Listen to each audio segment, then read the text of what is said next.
সূর্য আমাদের সৌরজগতের প্রাণকেন্দ্র। এর আলো তাপ ছাড়া পৃথিবীতে জীবন অসম্ভব।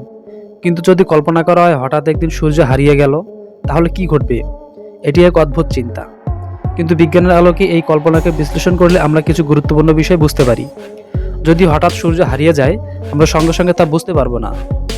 কারণ পৃথিবী থেকে সূর্য প্রায় 15 কোটি কিলোমিটার দূরে এবং সূর্যের আলো পৃথিবীতে পৌঁছাতে প্রায় 8 মিনিট 20 সেকেন্ড সময় লাগে। তাই সূর্য হারিয়ে গেলেও আমরা 8 মিনিট 20 সেকেন্ড পর্যন্ত আলোর উৎস পেতে থাকব। এমনকি পৃথিবী সূর্যের মহাকর্ষীয় টানও অনুভব করবে 8 মিনিট 20 সেকেন্ড পর্যন্ত। এরপর সূর্যের মহাকর্ষণ হারিয়ে যাওয়ার পর পৃথিবী এবং অন্যান্য গ্রহগুলো সরাসরি মহাকাশে ছুটতে শুরু করবে। সূর্যের আলো এবং তাপ ছাড়া পৃথিবীর তাপমাত্রা দ্রুত কমতে শুরু করবে। প্রথম দিনগুলোতে হয়তো তাপমাত্রা অনেক বেশি কমবে না, কারণ পৃথিবীর বায়ুমণ্ডল কিছু তাপ ধরে রাখতে সক্ষম। কিন্তু সূর্যের অভাবে তাপমাত্রা দ্রুত হিমাঙ্কের নিচে নেমে যাবে। প্রথমে তাপের অভাবে বরফ জমতে শুরু করবে। সমুদ্রের উপরের স্তর বরফে জমে যাবে, কিন্তু নিচে তরল পানি থাকবে। কারণ ভূগর্ভীয় তাপের কারণে সমুদ্রের গভীরে কিছু তাপ থেকে যাবে। তবে কয়েক হাজার বছরের মধ্যে সমুদ্রের সব পানি সম্পূর্ণরূপে বরফে জমে যাবে।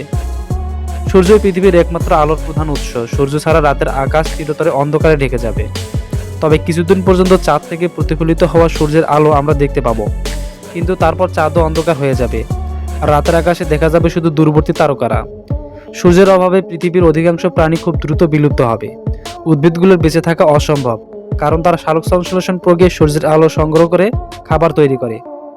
প্রাণীকুলের খাদ্যচক্র ভেঙে পড়বে এবং অধিকাংশ প্রাণী মারা যাবে তাপ ও খাদ্যের অভাবে। যারা ভূগর্ভীয় তাপ থেকে শক্তি সংগ্রহ করে তারা কিছুদিন পর্যন্ত টিকে থাকতে পারবে। এছাড়া মানুষ হয়তো ভূগর্ভ ও ভূগর্ভীয় তাপ কেন্দ্রগুলোর সাহায্যে কিছুদিন বেঁচে থাকতে পারবে, কিন্তু দীর্ঘমেয়াদী তা অসম্ভব হবে। সূর্য ছাড়া পৃথিবী ও জীবনের অস্তিত্ব কল্পনা করা অসম্ভব। সূর্য আমাদের জীবনে যেমন অপরিহার্য, তেমনি এটি সৌরজগতের স্থিতিশীলতা বজায় রাখে। বিজ্ঞান আমাদের শেখায় সূর্য ছাড়া পৃথিবী খুব দ্রুত অন্ধকার, ঠান্ডা এবং গ্রহহীন গ্রহে পরিণত হবে। সুতরাং সূর্য আমাদের অস্তিত্বের মূল ভিত্তি এবং এর অভাব মানেই পৃথিবীর ধ্বংস।